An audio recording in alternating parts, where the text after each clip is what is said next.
Election നേരിടാൻ വേണ്ടിയിട്ട് UDF സുസജ്ജമാണ്. ഞങ്ങൾ അവിടെ 263 ബൂത്ത് കമ്മിറ്റികളുണ്ട്. ആ ബൂത്ത് കമ്മിറ്റികളെല്ലാം നിലവിൽ വന്നു. പുതിയതായി വന്ന 59 ബൂത്ത് കമ്മിറ്റികളടക്കം 263 ബൂത്ത് കമ്മിറ്റികൾ നിലവിൽ വന്നു. ഞങ്ങൾ 8000-ലധികം പുതിയ വോട്ടർമാരെ ഞങ്ങൾ നിലമ്പൂരിൽ ചേർത്തിട്ടുണ്ട്. സംഘടന കോൺഗ്രസും UDF-ഉം സുസജ്ജമാണ്. UDF-ന്റെ തന്നെ എല്ലാ പാർട്ടികളുടെയും കൺവെൻഷൻ കഴിഞ്ഞു. UDF-ന്റെ പരിപാടിയിൽ ഞാൻ പോയിരുന്നു. എല്ലാം സുസജ്ജമാണ്. ഏത് സമയത്ത് ഇലക്ഷൻ വന്നാലും നേരിടാൻ ഞങ്ങൾ തയ്യാറാണ്. സ്ഥാനാർത്ഥി പ്രഖ്യാപനം ഇന്ന് ഞായറാഴ്ച എന്നൊരു പ്രശ്നം മാത്രമേ ഉള്ളൂ. സാധാരണ നമ്മൾ 24 മണിക്കൂറിനാണ് സ്ഥാനാർത്ഥിയെ പ്രഖ്യാപിക്കണം. അതിന് യാതൊരു വിധത്തിലുള്ള കാലതാമസം ഉണ്ടാവില്ല.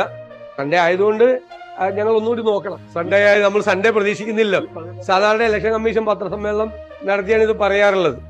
അല്ല, നമ്മൾ നോക്കാം. ഞാൻ പറഞ്ഞതിന്റെ അർത്ഥം മനസ്സിലായല്ലോ നിങ്ങൾക്ക് പറഞ്ഞതിന്റെ അർത്ഥം മനസ്സിലായല്ലോ. ഒരു കാരണവശാലും വൈകില്ല. നേരത്തെ പറഞ്ഞതുപോലെ നേരത്തെ ചെയ്തിരുന്ന പോലെ ഞങ്ങൾക്കൊരു പ്രൊസീജിയർ ഉണ്ട്. കാരണം എല്ലാ നേതാക്കന്മാരുമായിട്ട് ബന്ധപ്പെടണം. പ്രദേശ ഇലക്ഷൻ കമ്മിറ്റി അംഗങ്ങളുമായി സംസാരിക്കണം. അപ്പം ഞാനും KPCC പ്രസിഡന്റും ആ പ്രോസസ്സ് ചെയ്തുകൊണ്ടിരിക്കുകയാണ്. അത് കഴിഞ്ഞാൽ ഞങ്ങൾ അതിൻ്റെ അകത്തൊരു തീരുമാനം ആയി കഴിയുമ്പോൾ ആ തീരുമാനം അഖിലേന്ത്യാ കോൺഗ്രസ് കമ്മിറ്റി അറിയിക്കും.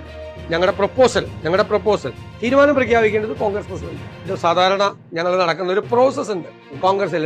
ഞങ്ങളുടെ സ്ഥാനത്ത് ആരിരുന്നാലും ഇരിക്കുന്നവർ നടത്തേണ്ട ഒരു പ്രോസസ്സാണ്.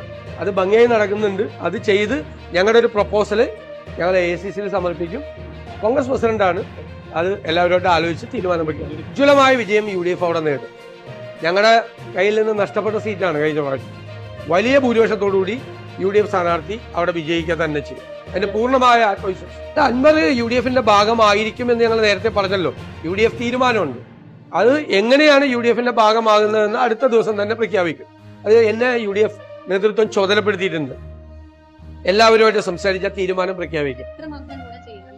തീർച്ചയായിട്ടും ഗുണം ചെയ്യും. അദ്ദേഹം അവിടെ MLA ആയിരുന്ന ആളല്ലേ.